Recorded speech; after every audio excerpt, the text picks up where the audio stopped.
عید میں ابھی 2 ہفتے باقی تھے، لیکن ابراہیم کے گھر میں خوشیوں کا سما پہلے ہی بندھ چکا تھا۔ دن کا آغاز قہقہوں اور منصوبوں سے ہوتا اور رات بچوں کی بے تاب باتوں اور چہک سے جگمگا الفاٹے تھی۔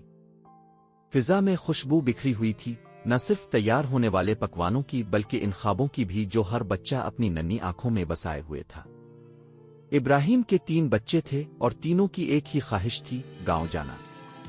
وہی گاؤں جہاں کھلے میدان تھے، آموں کے درخت، نانی کی آغوش اور ندی کے کنارے خوبصورت شام۔